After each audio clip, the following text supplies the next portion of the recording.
ഓം നമോ ഭഗവതേ വാസുദേവായ ശ്രീകൃഷ്ണ പരമാത്മനേ നമ. ഓം ഗുരുബ്രഹ്മ ഗുരുർവിഷ്ണു ഗുരുർദേവോ മഹേശ്വര ഗുരു സാക്ഷാത് പരബ്രഹ്മ തസ്മൈ ശ്രീ ഗുരവേ നമ. എല്ലാ ഭക്തമക്കൾക്കും എൻ്റെ വിനീതമായ പ്രണാമം. എല്ലാവർക്കും സമാധാനവും ശാന്തിയും ഈശ്വരകൃപയും എല്ലാ നന്മകളും ഉണ്ടാകണമെന്ന് പ്രാർത്ഥിക്കുന്നു. ഓം ലോകാ സമസ്ത സുഖിനോ ഭവന്ത്. നമുക്ക് കുറേ നാളുകൊണ്ട് മക്കളുടെ എല്ലാ മക്കളും എന്നും എല്ലാത്തിനും ഞാൻ നോക്കിയെടുത്തത് ആ പേരുകളെല്ലാം. രുക്മിണി മോഹൻ, ഗീതാ നായർ, രാധാ ശിവാനന്ദൻ, ജയശ്രീ ബാബു, താര മനോജ്, ബിജി ബിജു, ജഗദമ്മ, ശ്രീല, സ്മിത, ഉഷ. അത് ഏത് ഉഷയാണെന്ന് എനിക്ക് അറിയാൻ വയ്യ.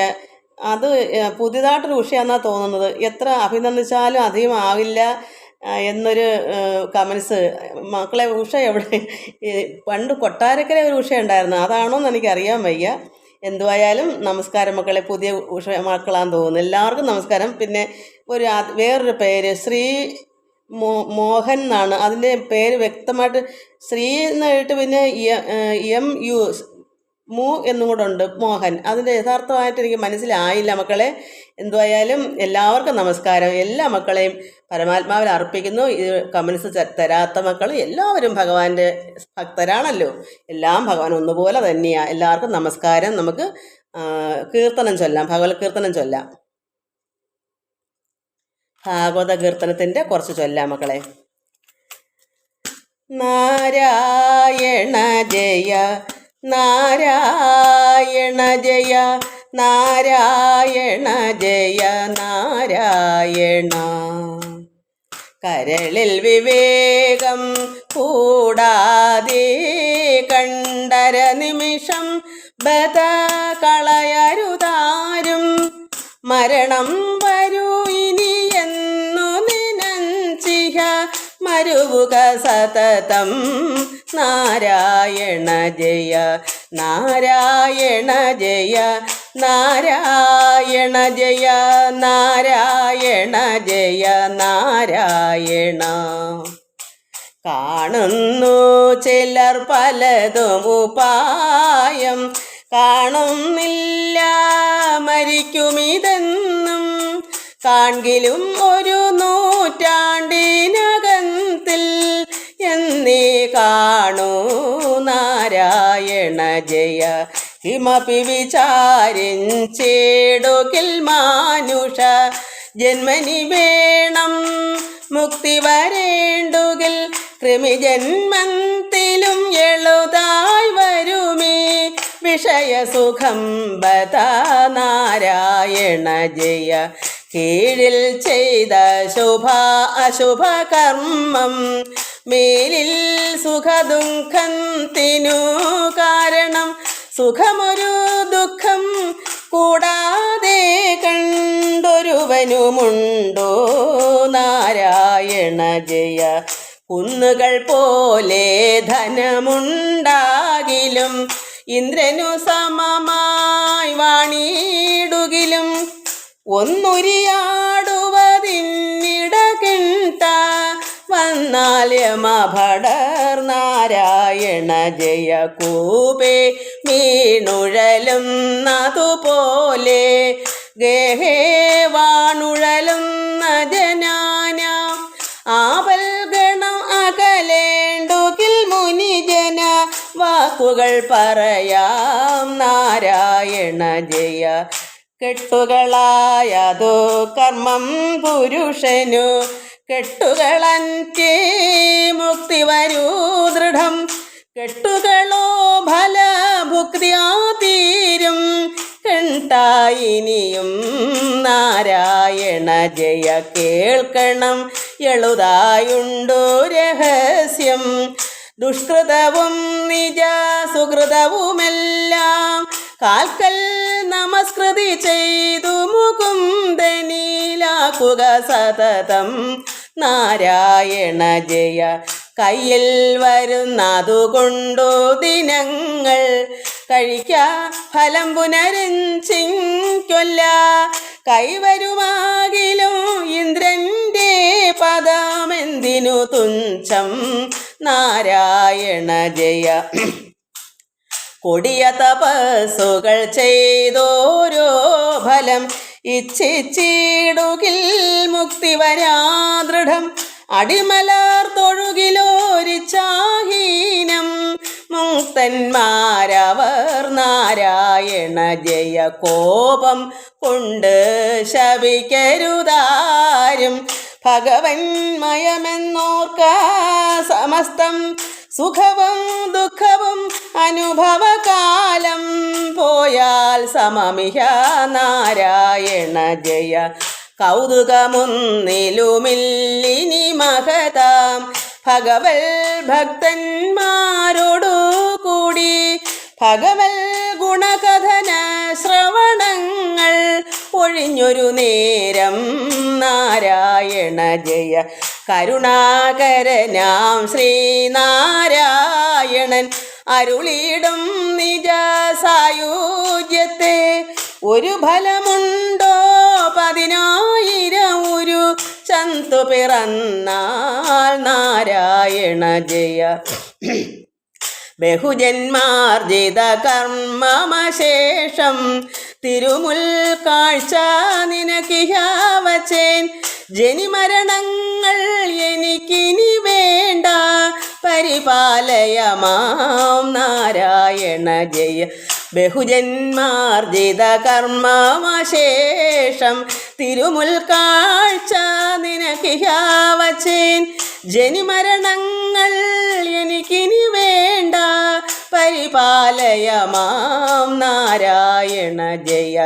നാരായണ ജയ നാരായണ ജയ നാരായണ ജയ നാരായണ. നാരായണ തവ പാദസരോജം അഗമേ വിലസുക നാരായണ ജയ. അധരം മധുരം വദനം മധുരം നയനം മധുരം ഹസിതം മധുരം ഹൃദയം മധുരം ഗമനം മധുരം മധുരാധിപതേരഖിലം മധുരം. അധരം മധുരം വദനം മധുരം നയനം മധുരം ഹസിതം മധുരം ഹൃദയം മധുരം ഗമനം മധുരം മധുരാധിപതേരഖിലം മധുരം. അധരം മധുരം വദനം മധുരം നയനം മധുരം ഹസിതം മധുരം ഹൃദയം മധുരം ഗമനം മധുരം മധുരാധിപതേരഖിലം മധുരം മധുരാധിപതേരഖിലം മധുരം. നമ്മൾ കാളിയമർദ്ദനാണ് മക്കളെ വായിച്ചത്. ഓർമ്മയുണ്ടോ എന്നറിയില്ല. കുട്ടികൾക്ക് ഇതിനെപ്പറ്റി ആദ്യമായിട്ട് കേൾക്കുമ്പോൾ പെട്ടെന്ന് മനസ്സിൽ ഒത്തിരി വട്ടം വായിച്ചു വന്നെങ്കിലേ അത് ഉള്ളിലിരിക്കത്തുള്ളൂ. അതങ്ങനെയാണ്. എന്നാലും സാരമില്ല. നമുക്ക് ഒന്ന് ഓർമ്മിപ്പിക്കാൻ. കാളിയൻ്റെ ഭാര്യമാർ വന്ന് ഭഗവാനെ പ്രാർത്ഥിച്ചു. ഈ ഭഗവാന്റെ കാലിൽ തൃക്കാലിണകളിൽ മേലാഹന്ത ദംശിച്ച ചിത്തകാഠിന്യം ഈ കാളിയൻ്റെ അത്രമാത്രം ഘോരമായ കാഠിന്യമുള്ള ഒരു എന്താ പറയുക മൂഢകർത്താവായി പോയല്ലോ. ഇങ്ങനെ ഭഗവാനെ ദംശിച്ചല്ലോ, കടിച്ചല്ലോ. എന്നിട്ടോ തൽപ്രകാര പ്രഭാവങ്ങൾ എത്രയും അല്പജ്ഞനെന്തറിയാഞ്ഞാൽ അഖിലേശ്വര, ഇത് അറിവില്ലാത്ത മൂഢനാണ് ഭഗവാനെ, അറിവില്ലാതായി പോയല്ലോ.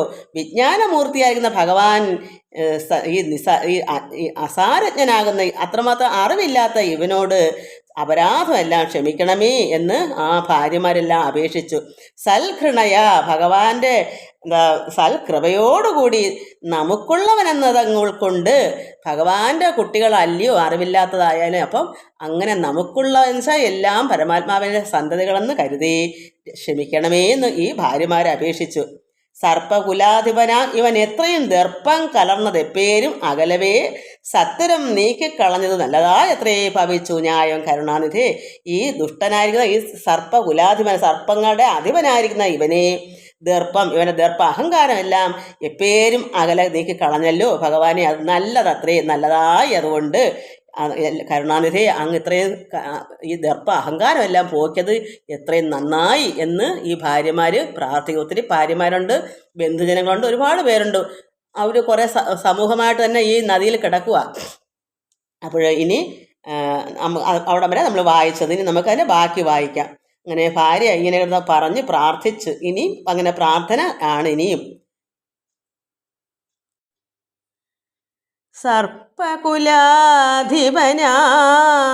ഇവൻ എത്രയും ദർപ്പം കലർന്നതെപ്പേരും അകലവേ സത്വരം നീക്കിക്കളഞ്ഞതു നല്ലതായത്രേ ഭവിച്ചു ന്യായം കരുണാനിധേ.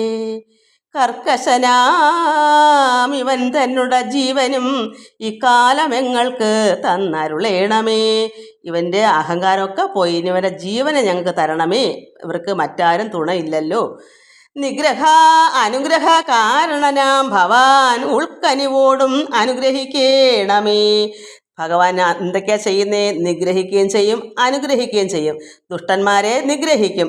ഇവിടെ കാളിനെ നിഗ്രഹിച്ചില്ല, അഹങ്കാരമൊക്കെ പോക്കി. അപ്പോൾ ഭഗവാന്റെ രീതി? നിഗ്രഹമുണ്ട്, അനുഗ്രഹമുണ്ട്. നന്മയുള്ളവർക്ക് അനുഗ്രഹം കൊടുക്കും.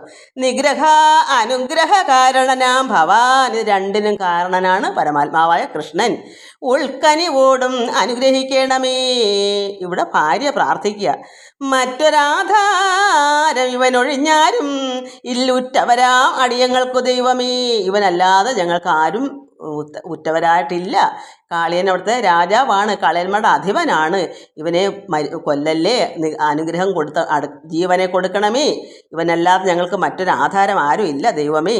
രക്ഷിതാവായ നീ ഞങ്ങളെയും പരിരക്ഷിച്ചു കൊള്ളുക എന്നിത്യാദ്യുരുതരം.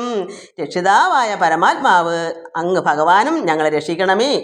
ഗൽഗതവാച പറഞ്ഞും സ്തുതിച്ചും ഉൾക്കനി ഉറ്റു നമസ്കരിച്ചും മുതാ ഹസ്താഞ്ജലിയോട് സർപ്പവധുക്കളും പുത്ര സമൂഹമൂത്തഹോ ചൂഴവും ഭക്തി വളർന്ന് നിന്ന് യുദ്ധം അർത്ഥിച്ചുകൊണ്ട് എത്രയും ഏറ്റം നമസ്കരിക്കും വിധോ. അങ്ങനെ ഹസ്താഞ്ജലി കൂപ്പുകകളോടുകൂടി എല്ലാവരും എല്ലാവരും സർപ്പവധുക്കൾ, ഭാര്യമാരും പുത്ര സമൂഹവും കൂട്ടത്തോടെ ഉള്ളവർ എല്ലാവരും കൂടെ വന്ന് ഭക്തിയോട്ട് ഏറ്റവും ഭക്തിയിൽ വന്ന് ഭഗവാനെ പ്രാർത്ഥിച്ചു എത്രയും നമസ്കരിക്കുന്ന സമയത്ത് കൃഷ്ണൻ അശേഷ ചരാചര ദേശികൻ, പരമാത്മാവായ കൃഷ്ണൻ സർവചര അചരങ്ങൾക്കും ദേശികനാണ്, ഈശ്വരനാണ്.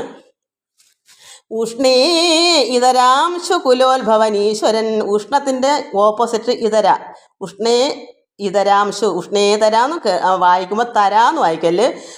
ഉഷ്ണത്തിൻ്റെ ഓപ്പോസിറ്റ് ചന്ദ്രൻ, സൂര്യൻ്റെ തണുപ്പ്. അപ്പോൾ ഉഷ്ണം ചൂട്, തണുപ്പാണ് ചന്ദ്രൻ. അപ്പോൾ ഇതരാംശ കുലോത്ഭവൻ ഭഗവാൻ ചന്ദ്രകുലത്തിലെ, അതിനാണ് അങ്ങനെ പറയുന്നത്. ഇതരാംശ കുലോത്ഭവൻ ഈശ്വരൻ. അങ്ങ് ഈ എന്നും പറയണ്ട, ഉഷ്ണേതരാംശ കുലോത്ഭവൻ ഈശ്വരൻ സച്ചിന്മയൻ സനകാദിഭിസേവിതൻ അച്യുതൻ അന്ധകാരാധി നിഷേവിതൻ വിശ്വംഭരൻ വിവാദാത്മകൻ അദ്വയൻ വിശ്വംസഹ കമലാലയ വല്ലഭൻ. ഭഗവാന്റെ മഹിമയെ പറ്റി വർണ്ണിച്ച് ഒരു പ്രാർത്ഥിക്കുകയാണ്. നിത്യനായിട്ടുള്ളവൻ, നിരുപമൻ, നിഷ്കളൻ, നിഷ്ക്രിയൻ, സത്യസ്വരൂപൻ, സനാതനൻ, അവ്യയൻ, നിഷ്കളങ്കൻ, നിരാതങ്കൻ, നിരാശ്രയൻ, നിഷ്കിഞ്ചനപ്രിയൻ, നിർമ്മലൻ, നിർമ്മമൻ, പത്മേഷണൻ, പത്മനാഭൻ, പരാപരൻ, പത്മപ്രിയാരിദ്വയേഷണൻ, കേശവൻ, സൽപുമാൻ, സാർവഗമ്യൻ, സകലേശ്വരൻ, സത്വരജസ്തമോഭേദ ചിന്നാത്മകൻ. സത്വരജസ്തമ 3 ഗുണങ്ങൾക്കും ഭേദമായിരിക്കുന്നവൻ ഭഗവാന്. അത് 3ലും ചിഹ്നമാണ്. അത് മഹാമായിക്കാണുള്ളത്, പരമാത്മാവ് ചിഹ്നമാണ്. 3 അവസ്ഥയ്ക്ക് ഇല്ലാത്ത ഭഗവാൻ. വിദ്വന്മന പത്മഭൃങ്കൻ വിവിക്തകൻ വിദ്വാൻമാരുടെ ഭക്തന്മാരുടെ ഭൃങ്കൻ വണ്ട്, മനസ്സാകുന്ന താമര പുഷ്പം പോലുള്ള ഭക്തന്മാരുടെ ഹൃദയത്തെ വണ്ടാണ് ഭഗവാൻ തേൻ കുടിക്കുന്നത്. അപ്പോൾ ഭക്തന്മാരുടെ ഹൃദയം അത്രമാത്രം ഭക്തി കൊണ്ട് രസമുള്ള അതാണ് അതിൻ്റെ ഭഗവാൻ എന്താ വണ്ടായിട്ട്, അതാണ് ഇതിൽ പറയുന്നത്. നമ്മളൊരു ഭക്തനാണോ ഭഗവാൻ അത്ര പ്രിയമാണ്. പുഷ്പത്തിൽ വണ്ട് എങ്ങനെയാണ് അതുപോലെ നമ്മുടെ പത്മമാകുന്ന താമര പോലുള്ള ഹൃദയമാകുന്ന അത്ര നിഷ്കളങ്കമായ ആ ഹൃദയത്തിനകത്ത് ഒരു വണ്ടെന്ന പോലെയാണ് ഭഗവാൻ ഭക്തനോട്.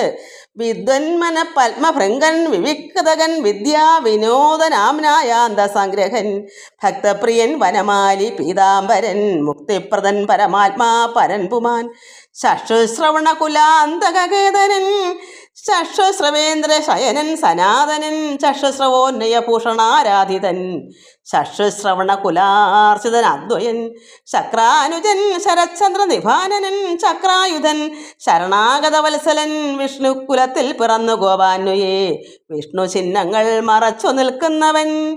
ഇതെല്ലാം ആ ഭാര്യമാരെങ്ങനെ പ്രാർത്ഥിച്ചത്? ശക്രാനുജൻ, ദേവേന്ദ്രനാനുജൻ, ശരചന്ദ്ര നിഭാനനൻ, ചക്രായുധൻ, സുദർശന ചക്രം ആയുധമായുള്ളവൻ, പരമാത്മാവായ ഭഗവാൻ, ശരണാഗത വത്സലൻ, ആശ്രിതർക്ക് ഭക്തവത്സലനാണ്, വൃഷ്ണികുലത്തിൽ പിറന്നു ഗോപാന്വയെ ഗോകുലത്തിൽ പിറന്നിട്ടു. ഭഗവാന്റെ ഈ പറഞ്ഞ മഹിമകളെല്ലാം ഭഗവാൻ മറച്ചു പിടിച്ച് വെച്ചേക്കും. എന്താണ്? വിഷ്ണു ചിഹ്നങ്ങൾ. ഭഗവാന്റെ ചിഹ്നങ്ങളൊക്കെ എന്താണ്? സാധാരണ ഒരു കുട്ടിയെ പോലെയല്ലേ ഗോകുലത്തിൽ നിൽക്കുന്നത്. ഈ ചിഹ്നങ്ങൾ എന്തെങ്കിലും ഭഗവാൻ വെളിയിൽ കാണിക്കുന്നു? 4 കൈകളോ ശംഖചക്ര ഗദ പങ്കജമോ എന്തെങ്കിലും കാണിക്കുന്നു? ഒന്നും. എല്ലാം ഭഗവാൻ മറച്ചു പിടിച്ചിട്ടാണ് ജനങ്ങളുടെ മുമ്പിൽ നിൽക്കുന്നത്. അതുകൊണ്ട് വിഷ്ണു ചിഹ്നങ്ങൾ മറച്ചു നിൽക്കുന്നവൻ തൽക്ഷണേ നൃത്തപ്രവർത്തി നിവർത്തനൻ. ഇങ്ങനെയെല്ലാം നിൽക്കുന്ന ഭഗവാൻ പെട്ടെന്ന് എന്തു തൽക്ഷണേ ഇത് മസ്തകത്തിൽ ചവിട്ടി നിൽക്കുമ്പോഴാണ് ഈ ഭാര്യ വന്ന് പ്രാർത്ഥിച്ചുകൊണ്ടിരിക്കുന്നത്. കാളിയൻ മനസ്സുകൊണ്ട് ചിന്തിച്ച് ഇത് സാധാരണക്കാരനല്ല എന്ന് മനസ്സുകൊണ്ട് ചിന്തിച്ച് അദ്ദേഹത്തിന് അഹങ്കാരമൊക്കെ മാറി. പക്ഷേ കാളിയൻ്റെ അതിന് പേരെന്തോ പറയുന്നത്, മസ്തകത്തിൽ തലയിൽ ചവിട്ട് നിൽക്കുമ്പോഴാണ് ഈ ഭാര്യമാരൊന്ന് പ്രാർത്ഥിക്കുന്നത്. അപ്പോൾ ഇത്രയും വിഷ്ണു ചിഹ്നങ്ങൾ മറച്ചു നിൽക്കുന്നവൻ എന്നൊക്കെ പറഞ്ഞപ്പോൾ തൽക്ഷണേ പെട്ടെന്ന് നൃത്തപ്രവർത്തി നിവർത്തി വന്നു. നൃത്തൻ്റെ ഭഗവാൻ ചവിട്ടി നിൽക്കുന്നതെല്ലാം അവിടെ അവസാനിച്ചു. എന്നിട്ട് എന്ത് ചെയ്തു? അക്ഷേശ്രവോധിപ മസ്തകേ നിന്ന് അതിവിദ്രുതം മിത്രാത്മജയിൽ അഗാധമായി എത്രയും അത്യുച്ഛമായ തോയാശയെ പെട്ടെന്നു ചാടി നിന്നിടിനാൻ. അങ്ങനെ ഭഗവാൻ പെട്ടെന്ന് മസ്തകത്തിൽ നിന്ന് ഈ ഭാര്യയുടെ പ്രാർത്ഥന കേട്ട് ഭഗവാൻ അങ്ങനെ അവരോടുള്ള ആ പ്രാർത്ഥനയുടെ ആ ഭക്തിപരമായ പ്രാർത്ഥന കേട്ടപ്പോൾ എന്ത് ചെയ്തു?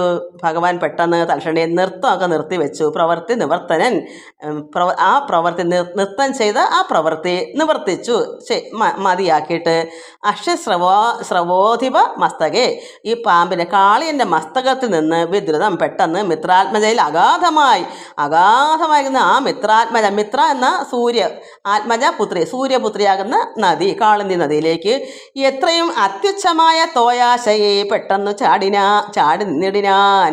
അങ്ങനെ ഭഗവാൻ പെട്ടെന്ന് തന്നെ അഗാധമായ ആ തോയത്തിൽ വെള്ളത്തിലേക്ക് ചാടി. പെട്ടെന്ന് കാളിയൻ ഒട്ട് പരിശ്രമവും കുറഞ്ഞു. ചാടിയപ്പോൾ മസ്തകത്തിൽ നിന്നൊരു വെയിറ്റ് അങ്ങ് പോയില്ലേ. ഭഗവാൻ അത്രമാത്രം അഗാധമായ കുന്ന് വന്ന് ചവിട്ടുന്നത് പോലെയാണ് നിന്നത്. അപ്പോൾ ഈ കാളിന് അല്പം ആശ്വാസമായി, പരിശ്രമം ഒന്ന് കുറഞ്ഞു. ആ ഭാരം ഒന്ന് തലയിൽ നിന്ന് ഇറങ്ങിപ്പോയി. എത്ര നേരിട്ട് തുടങ്ങിയത് ആ ഭാരം ചുമന്നത്. അതുകൊണ്ട് പെട്ടെന്ന് ഭഗവാൻ ചാടി നിന്നിടിനാൻ. കാളിയൻ ഒട്ട് പരിശ്രമവും കുറഞ്ഞു. ഭഗവാൻ ചാടിയപ്പോൾ അദ്ദേഹത്തിൻ്റെ അതിൽ ചുമന്നുണ്ടെന്ന് ആ ഭാരം ഒന്നങ്ങ് കുറഞ്ഞു. തത്ര പുനരൊരു വണ്ണം അവനുടെ ചിത്തവും ഇന്ദ്രിയവർഗവും മെല്ലവേ സ്വസ്ഥാനമായി ചമഞ്ഞ് ആശ്വസിച്ചോരളവ് ഉത്തമ പുരുഷനാകിയ നാഥനെ തൽപുരോഭാഗേ തെളിഞ്ഞു കണ്ടാതരാൽ ഉൽപ്പന്നമോതാൽ തൊഴുത് ചൊല്ലിടിനാൻ. അപ്പോഴെന്താ ഭഗവാൻ ചാടിയിട്ട് കാളിയൻ കാണുന്നത്? സ്വസ്ഥാനമായി ചമഞ്ഞ് ആശ്വസിച്ചപ്പോൾ അവൻ്റെ ചിത്തവും ഇന്ദ്രിയവർഗവും മെല്ലവേ സ്വസ്ഥത പിടിച്ചു. ഭാരം ഒന്ന് ഇറക്കി വെച്ചപ്പോൾ ആ കാളിയൻ്റെ ചിത്തം, മനസ്സും ഇന്ദ്രിയവർഗ പഞ്ചേന്ദ്രിയങ്ങളും മെല്ലെ എന്ത് ചെയ്ത് സ്വസ്ഥാനമായി ചമഞ്ഞ് ആശ്വാസമുണ്ട്. അങ്ങനെ ഉത്തമ പുരുഷനാകിയ നാഥനെ പെട്ടെന്ന് എന്ത് തൽപുരോഭാഗേ, അദ്ദേഹത്തിൻ്റെ പുരോഭാഗയിൽ നിന്ന് തെളിഞ്ഞ് കണ്ട് ഭഗവാൻ നന്നായി തെളിഞ്ഞ് പ്രകാശിച്ച് നിൽക്കുന്നു. അപ്പോഴെന്ത് ചെയ്തു? ഉൽപ്പന്നമോതാൽ തൊഴുതു ചൊല്ലിയിടിനാൻ. അത് കണ്ടപ്പോൾ, ആ തെളിഞ്ഞു നിൽക്കുന്ന പരമാത്മാവായ ഭഗവാനെ കണ്ടപ്പോൾ അദ്ദേഹം തൊഴുതു പറയുന്നു, നാഥ ഗോവിന്ദ നരകാരി ദൈവമേ പാദോജലോചന പാഹി മാമന്വഹം. നിന്നെ ഞാനുള്ളവണ്ണം ഗ്രഹിക്കായകയാൽ ഇന്ദിരാവല്ലഭ ചെയ്ത അപരാധങ്ങൾ നിന്ദ്യനാ മൂഢൻ അറിയാതകപ്പെട്ടതെന്ന് തിരുമനസ്സിൽ ക്ഷമിക്കണമേ. ഭഗവാനോട് പറയുന്നു, ഗോവിന്ദ നാഥ നരകാരി ദൈവമേ പാദോജലോചന, അങ്ങ് ഞാൻ ഉള്ളവണ്ണം അങ്ങേ അറിഞ്ഞില്ലല്ലോ ഭഗവാനെ. ഇന്ദിരാവല്ലഭ, ഈ ചെയ്ത അപരാധങ്ങൾ ഞാൻ എന്തൊക്കെയോ കാട്ടിക്കൂട്ടിയതെല്ലാം, എല്ലാ ദുഃഖ ദുരിതങ്ങളെല്ലാം ഞാൻ എന്തെല്ലാം പാപങ്ങളാണോ ചെയ്തത്, ഇതെല്ലാം നിന്ദ്യനാ മൂഢൻ, നിന്ദ്യനായിട്ടുള്ള ഈ അന്ധത നിറഞ്ഞിരിക്കുന്ന ഈ മൂഢൻ അറിയാതെ അകപ്പെട്ടത്, ഇതെല്ലാം ഞാൻ അറിയാതെ സംഭവിച്ചു പോയതെല്ലാം തിരുമനസ്സിൽ, ഭഗവാന്റെ തിരുമനസ്സിൽ ക്ഷമിക്കണമെന്ന് ഈ കാളിയൻ പ്രാർത്ഥിക്കുന്നു. ഇത് കാളിയൻ പ്രാർത്ഥിച്ചത് അന്നാണ് മക്കളെ. നമുക്ക് ഇന്നെന്താ വേണ്ടത്? നമുക്കാണ് ഇപ്പോൾ പ്രാർത്ഥന വേണ്ടത്. കാളിയൻ സുഖമായി കഴിയുന്നു. പക്ഷെ നമ്മൾക്ക് എപ്പോഴും ഇന്ന് ഒരു ദിവസം നല്ലതെങ്കിൽ ഒരു ദിവസം എതിരാണ്, ഓപ്പോസിറ്റാണ്. അപ്പം നമുക്ക് എന്ത് വേണം? എപ്പോഴും ഈ പ്രാർത്ഥന നമ്മൾ മനസ്സിലാക്കി ഈശ്വരനെ പ്രാർത്ഥിക്കണം. അതിനാണ് ഇതൊക്കെ നമ്മൾ പഠിക്കുന്നത്. ഈ കാളിയൻ്റെ പ്രാർത്ഥന നമ്മുടെ പ്രാർത്ഥനയായിട്ട് കാണണം. അപ്പോൾ നമ്മൾ നിന്ദ്യനാണ്, നമുക്കും അറിവില്ല, മൂഢനാണ്. ഭഗവാനെ ഇന്ദിരാവല്ലഭ എന്തൊക്കെയോ അറിഞ്ഞോ അറിയാതെയോ ചെയ്ത അപരാധങ്ങൾ നിന്ദ്യനാം, ഒന്നും അറിവില്ലാതെ നിന്ദിക്കാൻ മാത്രമേ അറിയ. കാരണം ഭഗവാനെ നിന്ദിച്ചല്ലോ. ആരോടോ വന്നതന്നെ ആലയ സീമനെന്നും പ്രാണഭയം ഇല്ലായിട്ടാണോ ഇങ്ങനെ വന്നതെന്ന് പറഞ്ഞ് ഭഗവാനെ ഒത്തിരി ആട്ടിയില്ലേ ഈ കാളിയൻ. അതുകൊണ്ട് ഞാൻ നിന്ദ്യനാണ്, മൂഢനാണ്, അറിയാതെ ചെയ്ത അപരാധങ്ങൾ. നമ്മളും പലരെയും ഭഗവാൻ, ഈ ലോകത്തിലുള്ള സർവ്വ ജീവജാലങ്ങളും ഈശ്വരനാകുമ്പോൾ നമ്മൾ ആരോടെങ്കിലും എന്തെങ്കിലും അപരാധങ്ങൾ ചെയ്തിട്ടുള്ളത് ആരോടാ ചെയ്യുന്നത് നമ്മൾ ചിന്തിക്കണം. അച്ഛനോടും അമ്മയോടും സഹോദരങ്ങളോടും മറ്റെല്ലാ അയൽക്കാരായാലും എല്ലാം നമ്മുടെ സഹോദരങ്ങളാണ്. ആരോടെങ്കിലും തെറ്റോ ഒക്കെ ചെയ്തിട്ടുണ്ടെങ്കിൽ ഇതല്ല ആരോട് ചെയ്യുന്ന ഈശ്വരനോട് ചെയ്യുന്നതാണെന്ന് മനസ്സിലാക്കണം. ഈശ്വരനല്ലാതെ മറ്റൊന്നും ഈ ലോകത്തില്ല. അപ്പോൾ നമ്മൾ ചെയ്യുന്ന ഓരോ അപരാധങ്ങളും ഭഗവാനെ നിന്ദ്യനായി മൂഢനായി അറിയാതെ ചെയ്ത ഭഗവാനോട് ചെയ്ത അപരാധം, പരമാത്മാവിനോടാണ് നമ്മൾ ഈ അപരാധം ചെയ്യുന്നത് മനസ്സിലാക്കണം. അപ്പോൾ അച്ഛനോടൊക്കെ ചെയ്താലും അമ്മയോട് ചെയ്താലും സഹോദരനോട് ചെയ്താലും എല്ലാം ഈശ്വരനാണല്ലോ എല്ലാ ജീവജാലങ്ങളിലും. അപ്പോഴും നമ്മൾ ആരോട് എല്ലാം ചെയ്യുന്നത്? പ്രാർത്ഥിക്കുമ്പം ഭഗവാൻ കേൾക്കുന്നെങ്കിൽ നമ്മൾ ചെയ്യുന്ന ദ്രോഹങ്ങളും ഭഗവാൻ തന്നെയാണ് ചെയ്തേക്കുന്നത്. അത് മനസ്സിലാക്കിയാൽ മതി. നമ്മൾ പ്രാർത്ഥന നമ്മൾ നാക്കൊണ്ട് ചൊല്ലുമ്പോൾ ഭഗവാനെ നമ്മൾ പ്രാർത്ഥിക്കുന്നു. നമ്മൾ അതുപോലെ തന്നെയാണ് നമ്മൾ നാക്കൊണ്ട് ദുഷിച്ച കാര്യങ്ങളോ ചീത്ത എന്ന് വെച്ചാൽ തെറ്റ് കാര്യങ്ങളോ ഒക്കെ ആരോട് പറഞ്ഞാലും അതും ഭഗവാൻ തന്നെയാണ്. എല്ലാവരോടും അത് ഈ പ്രപഞ്ചം അത് മൊത്തം കേൾക്കുകയാണ്. ഈശ്വരൻ സർവ്വം നിറഞ്ഞിരിക്കുക. ഈ ലോകം മൊത്തം നിറഞ്ഞിരിക്കുന്ന ഈശ്വരൻ പ്രത്യേകിച്ച് എങ്ങും പറ്റിയിരിക്കല്ല. നമ്മൾ എന്ത് ചെയ്യുന്നതും പ്രവർത്തിക്കുന്നതെല്ലാം ആ പരമാത്മാവ് കണ്ടും കേട്ടും ഇരിക്കുന്നതുകൊണ്ട് നമ്മൾ ചെയ്ത അപരാധങ്ങൾ എല്ലാം നമ്മൾ അന്നന്ന് നിന്ദ്യനാണ്, മൂഢനാണ്, അറിയാതെ ചെയ്ത അപരാധം അന്നന്ന് നമ്മൾ ക്ഷമ പറയണം. അതുകൊണ്ട് ഇന്ദിരാവല്ലഭ ചെയ്ത അപരാധങ്ങൾ നിന്ദ്യനാ മൂഢൻ അറിയാതെ അകപ്പെട്ടത് എന്ന് തിരുമനസ്സിൽ ക്ഷമിക്കണമേ. ഇന്ന് മനുഷ്യരൊക്കെ എന്തൊക്കെയാണ് കാട്ടിക്കൂട്ടുന്നത്? എന്തെങ്കിലും അറിഞ്ഞിട്ടാണോ നമ്മളതും ചെയ്യുന്നത്? ഒരുപാട് അറിയാൻ നമ്മളെല്ലാം അറിയുന്നു. എന്തെങ്കിലും അറിയാൻ നമുക്ക് ആവൂ? ഒന്നും അറിഞ്ഞാൽ ഒരു രക്ഷയില്ല, അറിയാൻ പറ്റത്തില്ല. നമുക്ക് അല്പമെങ്കിലും ഇങ്ങനെയൊക്കെ നമുക്ക് ഒന്ന് മനസ്സിലാക്കാം. ഈ ലോകം മൊത്തം പരമാത്മാവിൻ്റെ അംശമാണ്, നിറഞ്ഞിരിക്കുകയാണ്, സർവ്വ ജീവജാലങ്ങളും അദ്ദേഹത്തിൻ്റെ അവിടുന്ന് തന്നെയാണെന്ന് ചിന്തിക്കുമ്പോൾ നമുക്ക് എന്തെങ്കിലും തെറ്റ് ചെയ്യാൻ പറ്റുമോ? നന്മയല്ലാതെ. അതുകൊണ്ട് എല്ലാവരും എപ്പോഴും നമ്മൾ ഒരുപാട് ദ്രോഹങ്ങൾ അറിഞ്ഞോ അറിയാതെയോ ചെയ്തേ പറ്റൂ. കാരണം ജീവിതം അങ്ങനെയാണ്. അതുകൊണ്ട് ഭഗവാനെ എല്ലാം സംഭവിച്ചു പോകുന്നു, അറിഞ്ഞോ അറിയാതെയോ, അതെല്ലാം തിരുമനസ്സിൽ ക്ഷമിക്കണമേ, അങ്ങ് ക്ഷമിക്കണമേ ഭഗവാനെ. നിന്നുടെ മായാവിലാസ വികൃതികൾ ഒന്നുകൊണ്ടും ഒരു കാലത്തൊരുവനും നിർണയിക്കാവതല്ലെന്നത് നിർണയം. ഭഗവാന്റെ വികൃതികളൊന്നും, ഭഗവാന്റെ മായാവിലാസങ്ങൾ, ഭഗവാൻ എന്തൊക്കെയാ ചെയ്യുന്നത്, എന്തെല്ലാം എത്രമാത്രം അസുരന്മാരെയെല്ലാം എന്തൊക്കെയാണ് ചെയ്തത്, ഇതൊക്കെ ഭഗവാന്റെ വിലാസങ്ങളല്ലേ, മായാവിലാസങ്ങളല്ലേ. അതുകൊണ്ട് ഒന്നുകൊണ്ടും ഭഗവാന്റെ മായാവിലാസ വികൃതികൾ ഒന്നുകൊണ്ടും ഒരു കാലത്തും ഒരുവനും നിർണയിക്കാവതല്ല എന്നത് നിർണയം. നമുക്ക് ആർക്കും ഭഗവാന്റെ മഹിമകളോ വികൃതികളോ മായാവിലാസങ്ങളോ ഒന്നും ആർക്കും തിരിച്ചറിയാനോ അത് മനസ്സിലാക്കാനോ സാധിക്കുകയില്ല. അർണോജനേത്ര നമസ്തേ നമോ നമ. ഞങ്ങളെയൊക്കെ നീ മുന്നം ഗുണദ്വേഷികങ്ങളാക്കി ശമച്ചിടാൻ സാമ്പ്രതം. ഈ ഞങ്ങളെയൊക്കെ നീ മുന്നം ഗുണദ്വേഷികളെന്ന് വെച്ചാൽ സർപ്പത്തിൻ്റെ തൊഴിലാണ് ആരെ കണ്ണിൽ കടിക്കുക എന്നുള്ളത്. അതാണ് അത് കാളിയൻ പറഞ്ഞ ഞങ്ങളെ മുന്നമേ. ഇവരെ സൃഷ്ടിച്ചപ്പോഴേ വിഷമാണല്ലോ ഇവർക്ക് പറഞ്ഞേക്കുന്നത് പാമ്പിന്. അപ്പോൾ അത് ആരെങ്കിലും കണ്ട ശത്രുക്കളെ ആക്കി കണ്ടാൽ എന്താ പെട്ടെന്ന് കടിക്കുക എന്നാണ് അവരുടെ സ്വഭാവം. അതുകൊണ്ട് കാളിയൻ പറഞ്ഞു, ഞങ്ങളെയൊക്കെ നീ മുന്നം ഗുണദേശികങ്ങളാക്കി ചമച്ചിടാൻ സാമ്പ്രതം. അതുകൊണ്ട് ഈ കാളിന് തെറ്റൊന്നും ചെയ്തില്ലല്ലോ, അവരുടെ സ്വഭാവം അങ്ങനെ ഭഗവാൻ തന്നേക്കുന്നതാണല്ലോ, അതുകൊണ്ട് തെറ്റ് അല്ലല്ലോ എന്നാണ് പറയുന്നത്. തെറ്റെച്ചാൽ അവരുടെ സ്വഭാവമാണല്ലോ. അതെന്താ, വല്ലോരെയും അടുത്തെങ്ങി കണ്ടാൽ ഉടൻ എല്ലാരെയും കടിക്കെന്നുള്ളതിന് ഞാൻ വല്ലവേന്ദ്രാത്മജ ചെയ്തതിതു ബദ.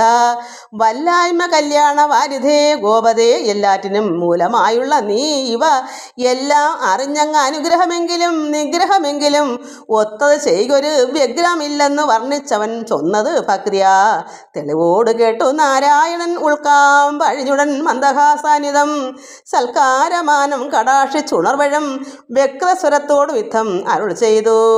ആ പാമ്പ് പറഞ്ഞു, വല്ലോരെയും അടുത്ത് കണ്ടാലുടനെ എല്ലാ സ്വഭാവം എല്ലാവരെയും കടിക്കെന്നാണ് നിങ്ങളുടെ സ്വഭാവം. കടിക്കുന്നുള്ളതിന് ഞാൻ വല്ലവേന്ദ്രാത്മജ ചെയ്തത് ഇത്, അതുകൊണ്ടാണ് ഞാനിങ്ങനെ ചെയ്തത്. ഈ വല്ലായ്മ കല്യാണവാരിധേ ഗോപതേ, ഗോക്കളുടെ പതിയെ പശുക്കളുടെ പതി ഭഗവാനെ, കല്യാണവാരിധ എല്ലാവർക്കും മംഗളം അനുഗ്രഹിക്കുന്ന ഭഗവാനെ, എല്ലാറ്റിനും മൂലമായുള്ള നീ, ഈ സർവത്തിനും മൂലം ആരാണ് ഇവിടെ? ഭഗവാൻ. ഈ പാമ്പിന് കടിയെന്നുള്ള സ്വഭാവം എന്താ? ഈ വിഷം ഉള്ള പാമ്പായിട്ടും ഇവർക്ക് ആരെ കണ്ടാലും കിട്ടുമ്പോൾ കടിക്കുക എന്നുള്ള സ്വഭാവം ഉള്ളതുകൊണ്ട് എല്ലാറ്റിനും മൂലമായുള്ള, ഇതിനെല്ലാം കാരണക്കാരനാണ് പരമാത്മാവ്. എല്ലാറ്റിനും മൂലമായുള്ള നീ ഇവയെല്ലാം അറിഞ്ഞങ്ങ് അനുഗ്രഹമെങ്കിലും, അതുകൊണ്ട് ഭഗവാനെ അവിടുന്ന് അത് മനസ്സിലാക്കണമേ. അതുകൊണ്ട് അറിഞ്ഞ് നീ ഇവയെല്ലാം ഇങ്ങനെയൊക്കെയാണ് ഈ പാമ്പിൻ്റെ സ്വഭാവമാണെന്ന് അറിഞ്ഞ് അനുഗ്രഹമെങ്കിലും നിഗ്രഹമെങ്കിലും, അനുഗ്രഹിച്ചാലും അത് വധിച്ചാൽ നിഗ്രഹമായാലും ഒത്തത് ചെയ്യൊരു വ്യഗ്രമില്ലെന്ന് വർണ്ണിച്ചവൻ ചൊന്നത്. അങ്ങനെ പറഞ്ഞപ്പോൾ എന്ത് ചെയ്തു ഭഗവാൻ? ഭക്തിയാ തെളിവോട് കേട്ടു നാരായണൻ. ഭഗവാനും അറിയാമല്ലോ, എന്നാലും ഈ കാളിൽ ഒന്നുകൂടെ ക്ഷമിക്കാമായിരുന്നു. ഇതിപ്പോൾ ഇങ്ങനെ സംഭവിക്കുന്നത് നമുക്കൊക്കെ പാഠമാണ് മക്കളെ, നമുക്കിതൊരു പാഠമാണ്. നമുക്കും ഒന്ന് ക്ഷമിച്ചൊക്കെ ജീവിക്കണം എന്നുള്ളതാണ്. അപ്പോൾ എന്താ, ഭക്തിയാ തെളിവോട് ഭഗവാൻ ഇത് കേട്ടിട്ട് നാരായണൻ ഉൾക്കാം പഴിഞ്ഞുടൻ മന്ദഹാസാന്യതം സൽക്കാരമാനം കടാക്ഷിച്ച് ഉണർവഴും വ്യക്തസ്വരത്തോട് യുദ്ധം അരുൾ ചെയ്തു. ഭഗവാൻ കടാക്ഷം കൊടുത്തിട്ട് നന്നായി വ്യക്തമായി നല്ല സ്വരത്തോടുകൂടി ഭഗവാൻ പറയുന്നു, ദുഃഖിക്ക വേണ്ട പുനരിന് നിന്നുടെ ഭക്തി കണ്ടേറ്റം പ്രസാദിച്ചത് ഇന്നു ഞാൻ. മൽപ്രിയം ചെയ്വവർക്കില്ല ഒരു സങ്കടം, ഇപ്പോൾ എനിക്കിനി ഒന്നു വേണം ഭവാൻ. കാരണം ഭഗവാൻ പറഞ്ഞു, നീ ദുഃഖിക്കണ്ട, പുനരിന് നിന്നുടെ നിൻ്റെ ഭക്തി കണ്ടിട്ട് എനിക്ക് ഇന്ന് തന്നെ ഞാൻ നിന്നെ പ്രസാദിച്ചിരിക്കുന്നു. ഭക്തി കണ്ട് നിൻ്റെ ഭക്തിക്ക് ഏറ്റവും ഞാൻ പ്രസാദിച്ചത് ഇന്ന് തന്നെ ഞാൻ പ്രസാദിച്ച്. അതിനി ഒരു കാര്യം നീ ചെയ്യണം, മൽപ്രിയം, എൻ്റെ പ്രിയം ചെയ്യുന്നവർക്കല്ല ഇല്ലൊരു സങ്കടം. എന്നെ ഇഷ്ടപ്പെട്ട രീതിയിൽ നീ ചെയ്താൽ അങ്ങനെയുള്ളവർക്കൊന്നും ഒരു സങ്കടവും ഞാൻ വരുത്തുകയില്ല, നീ ദുഃഖിക്കേണ്ട. അതുകൊണ്ട് ഇതിൻ്റെ പ്രാർത്ഥന എനിക്ക് ഇഷ്ടപ്പെട്ടു, നിനക്കിനി നിൻ്റെ ഭക്തി കണ്ടപ്പോൾ എനിക്ക് നിന്നോട് പ്രസാദം തോന്നുന്നു. അതുകൊണ്ട് മൽപ്രിയം, എൻ്റെ ഇഷ്ടം ചെയ്യുന്നവർക്ക് ഇല്ല ഒരു സങ്കടം. ഭഗവാന്റെ ഇഷ്ടം നമ്മൾ ചെയ്യാമോ, ഒരു ദോഷവും വരത്തില്ല. അത് നമ്മൾ ഈ ചില കാര്യങ്ങൾ, ഇതിനകത്ത് ഗുഹ്യമായ രഹസ്യങ്ങളാണ് ഇതൊക്കെ. ഇത് നമ്മൾ മനസ്സിലാക്കണം. മൽപ്രിയം ചെയ്യുന്നവർക്കില്ല ഒരു സങ്കടം, ഇതിനകത്ത് വരച്ചിടണം, അടിവര ഇട്ടേക്കണം. ഇത് നമ്മൾ മൽപ്രിയം, ഭഗവാന് പ്രിയമുള്ളത് നമ്മൾ ചെയ്താൽ ഒരു സങ്കടവും നമുക്ക് വരുത്തത്തില്ല. അത് ഉറച്ചൊരു കാര്യമാണ്, അത് നമ്മൾ ശ്രദ്ധിക്കണം. അപ്പോൾ നമ്മൾ എന്ത് ചെയ്യണം? ഈശ്വരന് ഇഷ്ടമുള്ളതേ ചെയ്യാവൂ. മൽപ്രിയം ചെയ്യുന്നവർക്കില്ല ഒരു സങ്കടം, ഇപ്പോൾ എനിക്ക് ഇനി ഒന്ന് വേണം ഭവാൻ. അത് കാളിനോട് പറഞ്ഞു, എനിക്കിനി ഒരു കാര്യം കൂടെ വേണം. ഭവാൻ എന്ന് വെച്ചാൽ കാളിയാ, എനിക്കിനി ഒരു കാര്യം കൂടെ വേണം. ഭവാൻ എന്ത് ചെയ്യണം? ഈ കാളിയൻ പുത്രധാരാദികളോട് ഒരുമിച്ച് പോയി പൊക്കു കൊള്ളണം രമണക ദീപത്തെ. നിത്യസുഖത്തോടെ അവിടെ ഇരിക്കുക നീ ഇവിടുന്ന് ഈ പുത്രധാര ബന്ധുക്കളും മിത്രങ്ങളും പുത്രങ്ങളും ഭാര്യമാരും എല്ലാവരും കൂടെ ചേർന്ന് നീ എവിടേക്ക് പോകണം? രമണക ദ്വീപത്തിലേക്ക് പോകണം. അവിടെ പോയി നിത്യസുഖത്തോടെ അവിടെ ഇരിക്കുന്നത്, നീ നിത്യവും അവിടെ സുഖമായി വസിക്കുക. നീ രമണക ദ്വീപം എന്ന് പറയുന്ന സ്ഥലത്ത് ഒരു ദ്വീപിലേക്ക് നീ പോകണം. ഈ ബന്ധുക്കളും എല്ലാവരുമായിട്ട് ഒന്നൊഴിയാതെ സർവ്വപേരും കൂടെ ഇവിടുന്ന് അവിടേക്ക് മാറി താമസിക്കണം. അതാണ് ഭവാൻ ഒന്ന് ചെയ്യണം. ഇതാണ് പുത്രധാരാദികളോട് ഒരുമിച്ച് പോയി ചെന്ന് പൂക്കുകൊള്ളേണ രമണക ദീപത്തെ നിത്യസുഖത്തോടെ അവിടെ ഇരിക്കുക. നീ ഈ സ്ഥലത്തെങ്കിൽ നിന്നങ്ങ് പോകണമേ, ഈ കാളിന്തി നദിയിൽ നിന്ന് നീ പോകണം. ഭഗവാൻ പറഞ്ഞു, മുഖ്യമാം അർക്കജ തന്നിലെ നീരിത് എല്ലാവർക്കും സുഖമായി അനുഭവിക്കാകണം. ഈ മുഖ്യമായിരിക്കുന്ന ഈ പ്രധാനപ്പെട്ട നദിയാണ് കാളിന്തി. മുഖ്യമാണ്. നമ്മൾ മുഖ്യമന്ത്രി എന്ന് പറയുന്നത് മന്ത്രിമാരിൽ പ്രധാനിയാണല്ലോ മുഖ്യമന്ത്രി. അതുകൊണ്ട് അങ്ങനെയുള്ള പ്രധാനമായ അർക്കജ, അത് സൂര്യൻ്റെ പുത്രിയാണ്. അർക്കജ മകൾ, സൂര്യപുത്രിയായിരിക്കുന്ന ഈ കാളിന്തി നദിയിൽ മുഖ്യമാം അർക്കജ തന്നിലെ നീര്, വെള്ളം, നീരിത് എല്ലാവർക്കും സുഖമായി അനുഭവിക്കാകണം. അത് കോരി കുടിക്കണം, കുളിക്കണം, എല്ലാം ചെയ്യണം. എല്ലാ പക്ഷിമൃഗാദികൾക്കും മനുഷ്യർക്കും പശുക്കൾക്കും എല്ലാം ഇത് വേണം. അതുകൊണ്ട് ഇത്തം ഭഗവാൻ അരുളി ചെയ്ത് അത് കേട്ട് ചിത്ത ആകുലതയാ വന്ദിച്ചു കാളിയൻ കൃഷ്ണനാ ഉണ്ണി തന്നോട് ചൊല്ലിയിടിനാൻ. അപ്പോൾ ഇതെല്ലാം പറഞ്ഞു ഭഗവാൻ ഇങ്ങനെ പറഞ്ഞത് കേട്ടപ്പോൾ മനസ്സിന് വിഷമമായി കാളിയന്. ചിത്തം, മനസ്സിൽ ആകുലത വന്നു. എന്താ കാരണം? എന്നിട്ട് വന്ദിച്ച് പറയുന്നു കാളിയൻ. എന്താ പറയുന്നത്? വിഷമിച്ചിട്ട് കൃഷ്ണനാ ഉണ്ണി തന്നോട് പറയുന്നു, വിഷ്ണു മുരാരി ഹരി ജഗന്മംഗല, നീ അരുൾ ചെയ്തത് കേൾപ്പൻ അൻപോട് ഞാൻ. ഭഗവാനെ, അങ്ങ് പറഞ്ഞത് ഞാൻ നന്നായി അവിടുന്ന് അരുൾ ചെയ്തത് ഞാൻ കേട്ടു, അൻപോട് ഞാൻ സന്തോഷത്തോടെ ഞാൻ കേട്ടു. തോയജാഷ ദണ്ഡമുണ്ട്, അതിനൊന്ന് കേള്, എനിക്കതിന് അല്പം വിഷമമുണ്ട്, ഒന്ന് കേൾക്കൂ. പോയാൽ ഒരിടത്തിരുന്നുകൂടാ വൈനതയൻ പിടിച്ചു ഭക്ഷിക്കും, അവനോട് പാരം പിഴച്ചു പോന്നിങ്ങിരു നീടിനേൻ. വൈനതയൻ വെച്ചാൽ ഈ ഗരുഡനെ പേടിച്ചിട്ടാണ് ഞാനിവിടെ കഴിയുന്നത്. പോയാൽ ഒരിടത്തിരുന്നുകൂടാ. ഇവിടെ രമണക ദ്വീപത്ത് പോയാൽ അവിടെ ചെന്ന് താമസിക്കാൻ പറ്റുകയില്ല. കാരണം അവിടെ ഈ വൈനതയൻ, അത് ഗരുഡൻ ഞങ്ങളെ ഭക്ഷിക്കും. അത് പേടിച്ചിട്ടാണ് ഈ കാളിന്തി നദിയിൽ കഴിഞ്ഞു കൂടുന്നത്. അപ്പം പോയാൽ ഒരിടത്തിരുന്നു കൂടാ. ഈ രമണക ദ്വീപത്തിലേക്ക് പോയാൽ എനിക്കവിടെ കഴിഞ്ഞുകൂടാൻ പറ്റുകയില്ല. വൈനതേയൻ, അത് ഗരുഡൻ പിടിച്ച് ഭക്ഷിക്കും. അവനോട് പാരം പിഴച്ചു പോന്നിങ്ങിരുന്നിടൻ, അവനോട് വഴക്കിട്ട് ഞങ്ങൾ ഇവിടേക്ക് വന്ന് കഴിഞ്ഞു കൂടുന്നതാണ്. ഏറെ നാളുണ്ട് ഇവിടെ സദാമേവുന്നു കാരുണ്യവാരിധേ. ഒരുപാട് നാളുണ്ട് ഞങ്ങൾ ഈ കാളിന്തി നദിയിൽ തന്നെയാണ് ഒളിച്ച് പാർക്കുന്നത്. ഇവിടെ വൈനതയൻ വരത്തില്ല.